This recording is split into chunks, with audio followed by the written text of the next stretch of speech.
If you're a maintenance supervisor for a commercial property, you've had to deal with everything from leaky faucets to flickering light bulbs. But nothing's worse than that ancient boiler that's lived in the building since the day it was built, 50 years ago. It's enough to make anyone lose their cool.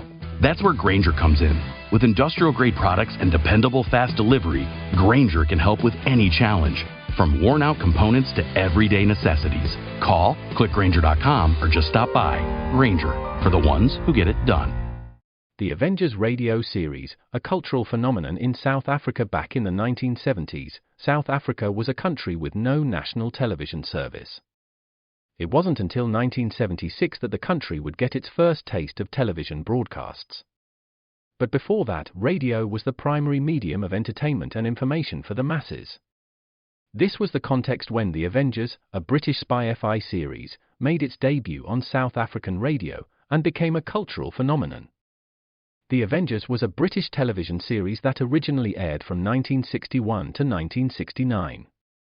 The show revolved around the adventures of John Steed, a suave and sophisticated secret agent, and his various female associates. The series was a unique blend of traditional spy thriller elements with science fiction and fantasy, which set it apart from other shows of its time. While the series was hugely popular in the UK and had also made a significant impact in the American markets, being one of the rare British series given a network transmission slot, it was virtually unknown in South Africa. This was primarily due to the lack of a national television service in the country until 1976. However, as a film series, The Avengers was able to gain some exposure in South Africa through film rentals. But it was the launch of the radio series that truly brought The Avengers to the masses in South Africa. Come and listen at www.myclassicradio.net. From Hollywood, we continue now with this special full-hour program, brought to you by the makers of Maxwell House Coffee and Bird's Eye Frosted Foods. And starring George Burns and Gracie Allen, Francis Langford, Charles Boyer, Robert Emmett Dolan, Meredith Willson, Bill Goodwin, Mel Blanc, and yours truly, Harry Von Zell.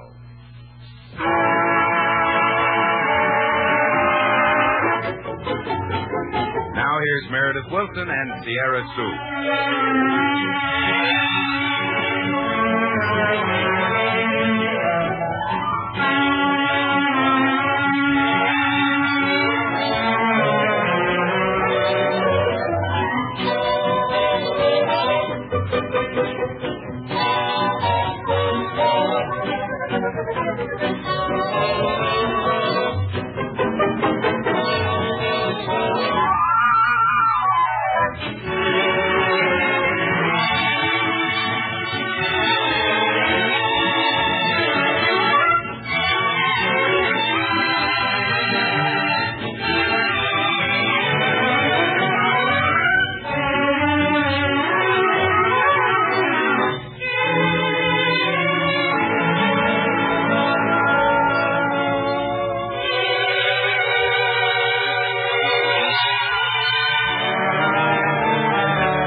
That tune you're playing about Sierra Sue reminds me that this week's the fishing season opens in those high Sierras. Oh, don't I know it, Bill?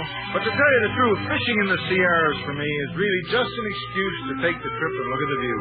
Well, Meredith, anybody can understand that who's ever been in those mountains. Anywhere you look, there's a wonderland of high, rugged, snow-capped peaks with glacier-scoured ridges or steep-walled canyons. And then those rushing, bubbling, crystal-clear streams, stocked with rainbow and red-spotted trout, are fishermen's heaven. It's no wonder the Sierras are such a well-loved part of the American scene. And you know, I can't help thinking, too, how it's no wonder that Maxwell House Coffee has become so much a part of the American scene. Because for generations, Maxwell House has been giving millions of people real coffee-drinking pleasure. And today it's enjoyed by more people than any other brand of coffee. Now, to give Maxwell House that famous flavor, fine Latin American coffees are skillfully chosen, each for its own special contribution. Manizales for mellowness,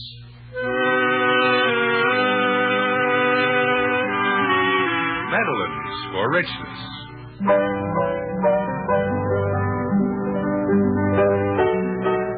Other choice Latin American coffees for vigor,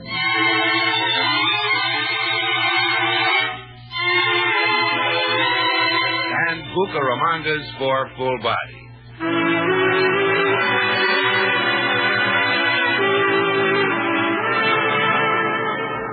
The result is true flavor harmony in a cup of coffee. And whether it's served at home or in one of America's many fine restaurants who are about to celebrate National Restaurant Week, the nation's choice, north, east, south, and west, is Maxwell House. Always good to the last drop.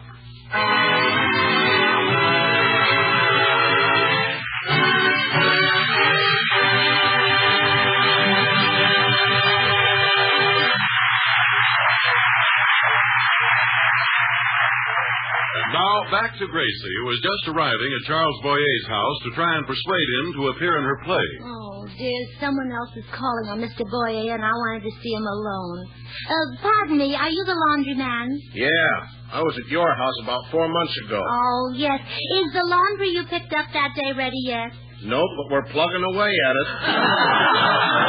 Well, that's nice. If you're in a hurry, I'll be glad to give this bundle to Mr. Boyer. Well, thanks, Mrs. Burns. I'll be seeing you around October. Well, this is a break. Getting his laundry will put Mr. Boyer in a good humor. I wonder if I could sneak a pair of his shorts out of the bundle. They'd make such a nice pennant for our club room. No, I better not. I'll just ring and go on in. Yes? Oh, hello, Mr. Boyer. Oh, hello. You are Mrs. Burns, aren't you? Yes, I am. Here's your laundry. Oh, thank you for bringing it in. You're welcome. Now, let's talk about the play you're going to be in tonight. Oh, Mrs. Burns, I explained in my letter I was not interested. Oh, I know. You thought the money wasn't enough, but I've come to make another offer. I'll give you some very valuable stock that my husband bought. Stock? Yes, 1,000 shares in the Mad Gopher mine. No, thank you. Even if they dug a penny, I have no use for mad gophers. Oh, no, it's a gold mine. I still must refuse, really. I cannot appear in your play. But, Mr. Boyer, the money from this play will all go to charity. You see, the Beverly Hills Uplift Society is raising money for unfortunate girls. Oh? What unfortunate girls? The girls of the Beverly Hills Uplift Society. I still must refuse. All right, then I'll appeal to you as a Frenchman. You should appear in the play tonight because a famous Frenchman will be in the audience. Which famous Frenchman? Leon Blum will be there. Leon Blum is at present in Washington. Oh. Well, General de Gaulle will be there. General de Gaulle is in France. Oh. Napoleon's dead, isn't he? Yes, he is. And this attempt of yours is dying. Oh. Well, I'll admit I made that up, but only because I'm so anxious to have you in the play. You're my very favorite movie actor. Oh, I'm delighted, but not persuaded. Oh, I even got a terrible cramp in my face on your account. How did you get this cramp? Sneering at Paul Henreid in a cold balcony. I am deeply touched. Then you'll do the play? No, but I will send you some liniment. Oh, I know you'd adore the play if you just read it. It's called The Folly of Molly O'Malley. And if I agreed to appear, it would be known as the finish of Charles Boyer. Oh, but you'd love the part. You're Raoul, a romantic French jewel thief. Do you think you could play a Frenchman? Well, with coaching, perhaps, but I still must refuse. Oh, well, I did my best. I guess I'll be going along now. Goodbye. Goodbye, Mrs. Burns, and thank you for bringing in my laundry. You're the laundry. Yes, the laundry. Yes, thank you very much. Oh, you're welcome. I hope you like the way I washed your things. What? The way you washed them? Yes, I hope I didn't get too much starch in your socks. Oh, but Mrs. Burns. Oh, put too many pleats in your sheet. But I don't understand. You mean you taking washing? Yes, my husband makes me. Oh, but how did you get my clothes? I send them to a laundry. Oh, well, when I don't take in enough money from my regular customers, George sneaks bundles off laundry trucks for me to do.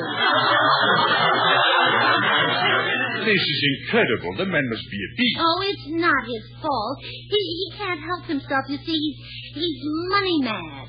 How terrible. Yes, and that's why you must do this play with me tonight. And if I'm a success, I can go on the stage and escape the awful drudgery of the wash tub. I see. Honest, Mr. Boyer, I've got a great talent. Don't let it be caught in the ringer. Oh, this really shocks me, Mrs. Burns.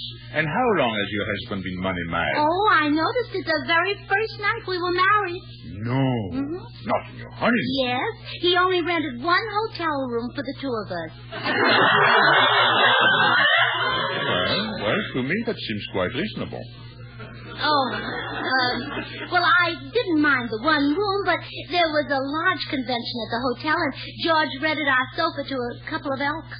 You spent your honeymoon with elks? Yeah, they were nice, but the moose who rented our bathtub was sort of noisy.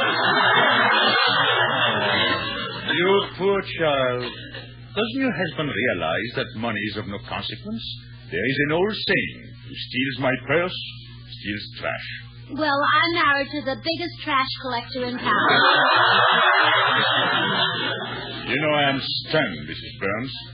When I met your husband, he seemed such a nice little man. Not very attractive, but nice.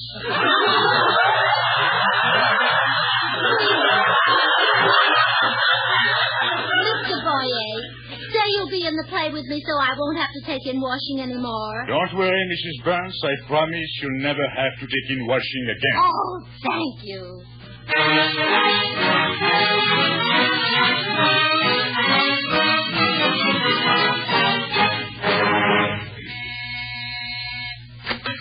Oh, hello, Mr. Boyer. You little louse. Huh? What do you do with all the money? What money? You know what money. Don't shout at me. Why not? Are you afraid I will wake up the elks on the sofa? The elks on the sofa? Or the moose in the bathroom? Moose in the bathroom.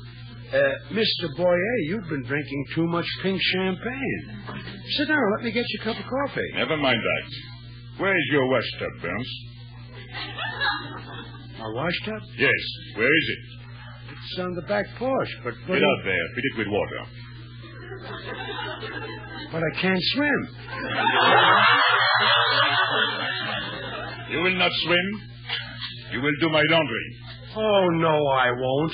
You will either do my laundry or I will thrash you within an inch of your worthless life. Take your choice. Did you bring any soap?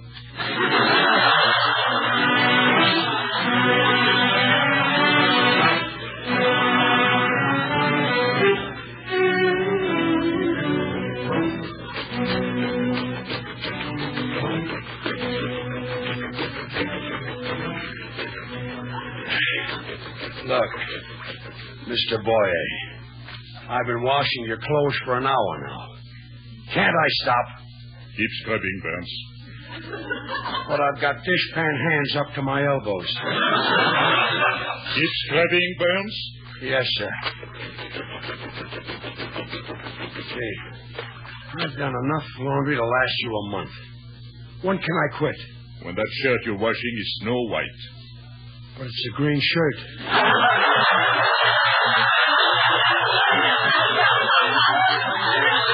Keep scrubbing, Burns. Yes, sir. Honest, I gotta stop. My hands hurt. My back aches. My feet are killing me. If I don't sit down, I'll collapse. Keep scrubbing, huh? You're right. Yes, sir. Oh, hello, dear. Why, George, what on earth are you doing? My laundry, Mrs. Burns. I'm teaching him a lesson. Uh-oh. Never make you take in washing again. Huh? Who told you I made her take in washing? But Mrs. Burns told me. She did, huh? Well, I'm going to have a little talk with Mrs. Burns. Good, I'll go see if I can find her. Come back here. Now, tell the truth. Do I make you take in washing? No, dear. Oh, Mrs. Burns, you should be ashamed. That was a terrible lie. Yeah, I know. But I didn't have time to think of a better one. Oh, and I made your poor husband do my whole month's laundry. Oh, Mr. Burns, I owe you an apology. And about $6. He'll iron it for another $5. You stay out.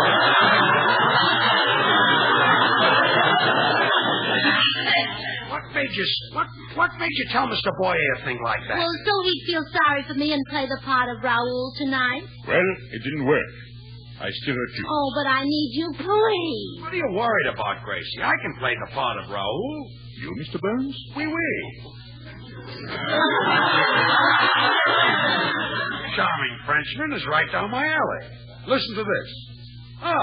Bon ami, mon petit. Come with me and we will sip the champagne and then go to the Follies Burger.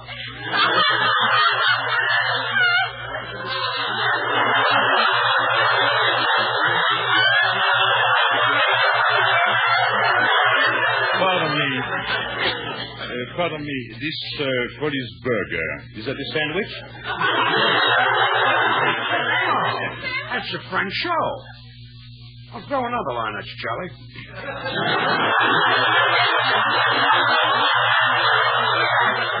Monsieur, you look très chic today. N'est-ce pas? Calais? No, stop, please. What's the matter, Chuck?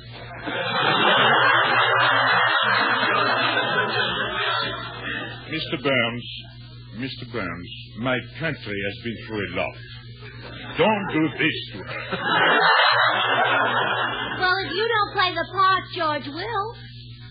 Well, then, for the sake of France, I hereby accept the part of Raoul. Oh, divine. Or as you French say, divine. Well, George, you're the Irish policeman again. Okay. Gee, Charlie, you didn't like my French accent, huh? Oh, let's not say I didn't like it. Let us just say it revolted me. Oh, don't try to thank him, Judge. We have to hurry right down to the studio. Everyone's waiting for us.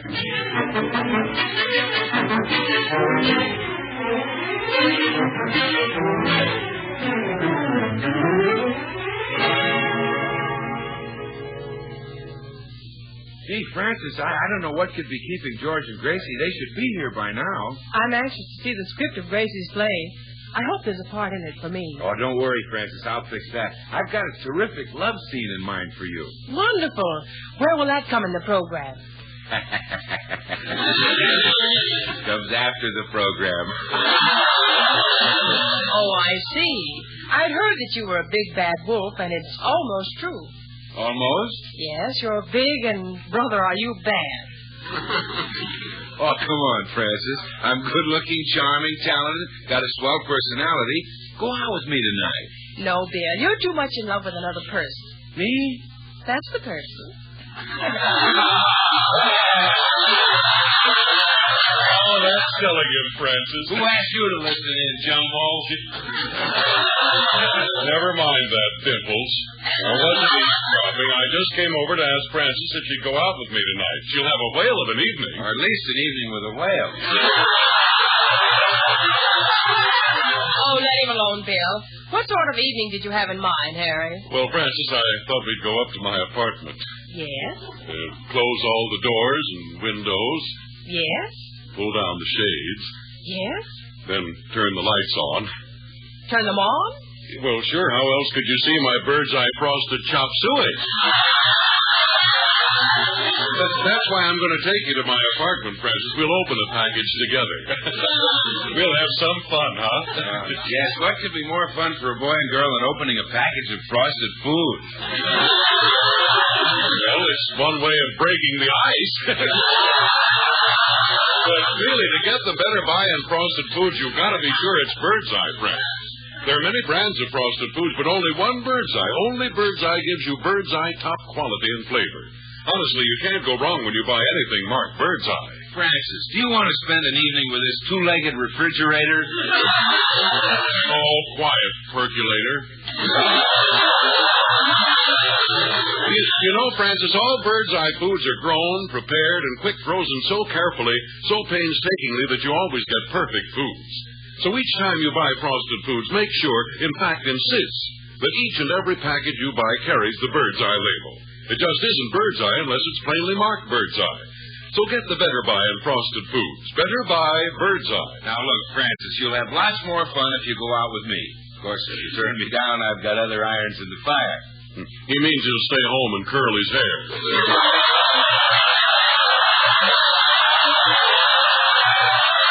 Look, Fatso. Fatso, don't you call me Fatso, you walking finger wave. Boys, stop that. No fighting, please. No fighting. Now, come, Francis. You know it's a big kick for a girl to have two handsome men fighting over her. Yes, I hope it happens to me sometime. Now, if you two weary wolves will pardon me, I have a song to rehearse. When you're ready, Mr. Dolan.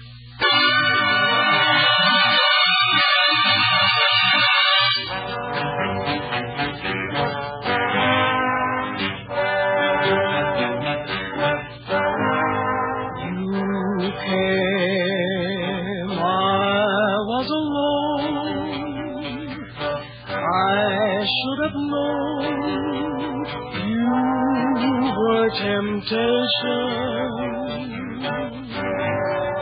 you smile, luring me on. My heart was gone. You were temptation. It would be thrilling if you were willing. If it can never be, giving me for you were born to be kissed. I can't resist you. Are temptation, and I'm yours. Here is my heart.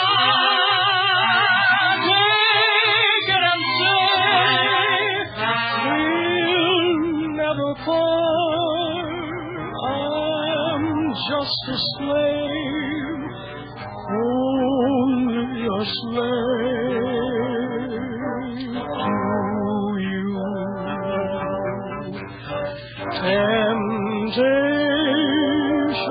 Temptation, I'm yours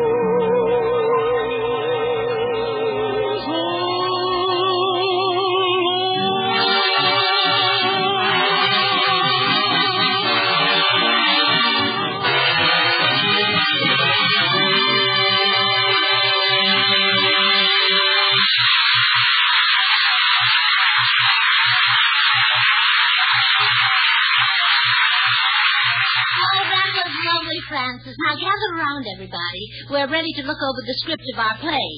Here's your copy, Mr. Boyer. You're Raoul. Thank you. And here's yours, George. You're the Irish policeman. Okay, it's about time we had a look at this masterpiece. Now, I haven't read it either. The girls just finished typing it. First, I want to look at my love scene. Oh, here's a lovely one. Molly and... the Irish policeman. Well, here's another one. Molly and... the Irishman again. Well, here's another one with the Irishman. And another one. And another one. Mr. Boyer. Yes, Mrs. Burns? There'll be a slight change in the casting of our play. You won't play Raoul after all. No? No, you're going to be an Irish policeman named Mike O'Hooligan. Mike O'Hooligan? Yes. Well, I'm not sure I'll be believable as Mr. O'Hooligan. Oh, of course you would. You'll be a marvelous Irishman. But I'm French. Well, what's the difference between France and Ireland? Less than 40 miles. But Mrs. Burns, Who will play the part of Raoul, the Frenchman? My husband, George. Oh, I am Irish and he is French. That's right. Bien vu aussi. J'ai un peu que ce sera le mieux. Yeah, I beg your pardon. Nothing. Just a little French nursery rhyme my mother taught me. Please. Now, let's run through the first scene. It takes place in Paris where Officer O'Hooligan, that's you, Mr. Boyer, has come to arrest Raoul, that's you, George. Places everybody. Set the scene, Raoul. Paris in the spring. Paris in the spring.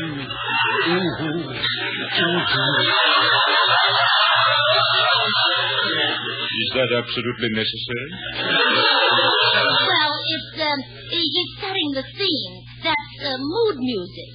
Don't you think he moved a little too loud? Well, never mind. The scene is set. Now, I speak first. Well, good morning, Officer O'Hooligan. Lovely day, isn't it? Well, go ahead, Mr. Boyer. Read your line. Must I? Oh, of course. I'll give you the cue again. Lovely day, isn't it? Faith and that it is, Begorra. Mrs. Burns. Oh, no. My name is Molly. Now, let's read on.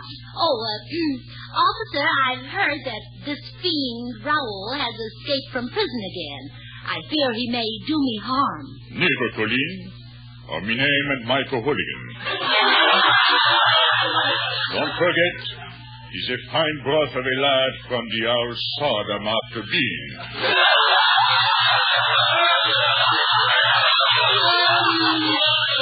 Tell me now, Michael darling, what would you do if Raoul were to make advances to me?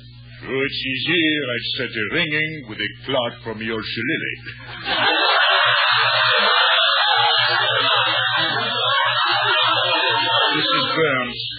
Mrs. Burns, I'm not happy as desired.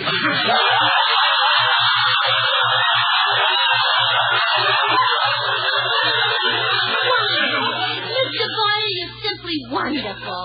You're the French Barry Fitzgerald. Oh, but surely you can find someone more Irish than I am. How about Gregory Ratzoff? No, he wouldn't do it all. You know those Russians. He might walk right out in the middle of everything. That's what I had in mind. Now, come on back to the play. This is the exciting part. Oh, Mike, look behind you. Who is that approaching? It's Raoul Bijabers. Mrs. Burns, you know that's a strange name for a Frenchman. Raoul Bijabers. Oh, no. Bijabers isn't his name. That's sort of an Irish swear word. Oh. Well, Bijabers, I quit. No, you can't quit now. This is your big scene with Raoul. Go ahead, George. Sacre bleu.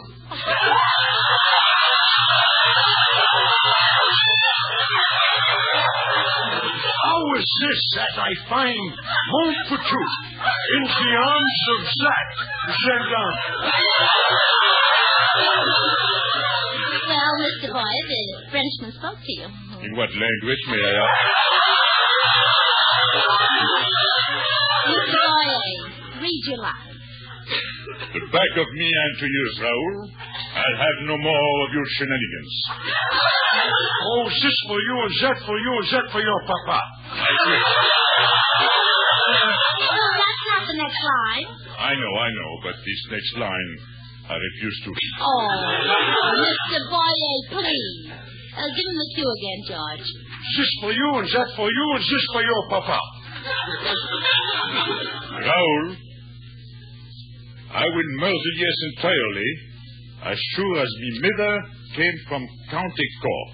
Well, that's it. Goodbye. Oh, wait. We're coming to the finish. We've busted. Remember the tradition of the theater. The show must go on. Not this one. Look, I agree with Mr. Boyer, Gracie. The show should definitely not go on. Why, Dinah. Dinah Shaw!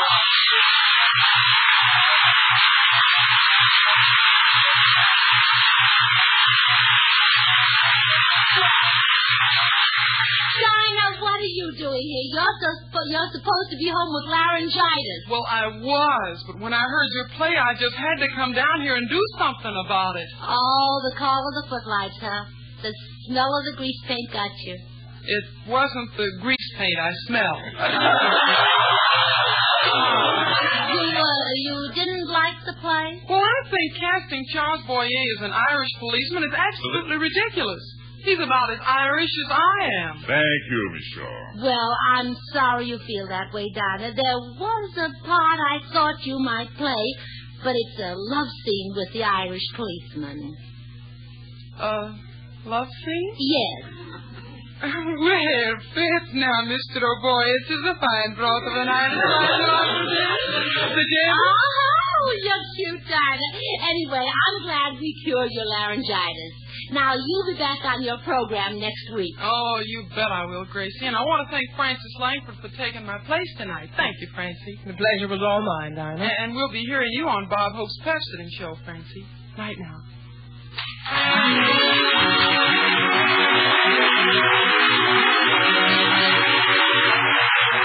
Charles Boyer was privileged and slowly brown, a 20th Century Fox production.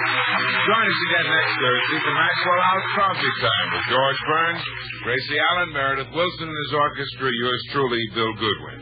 Until then, good night and good luck from the makers of Maxwell House, America's #1 brand of coffee.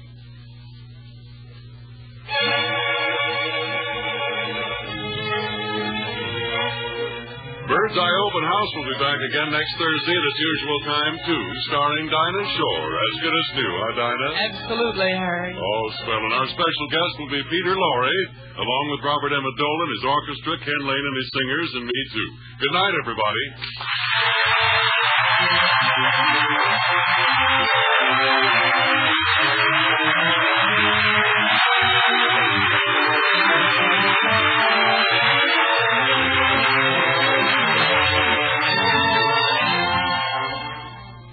You know, it's a funny thing about the new post-war irons. They're lighter, easier to handle, more convenient in every way, But they don't do the ironing for me.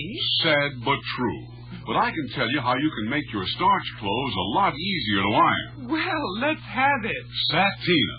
Add a little satina to your starch, and then when time comes to iron, your iron will glide and zip along.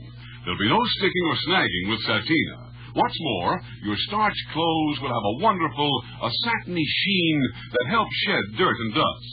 So get the Satina habit. Satina's a great help on ironing day.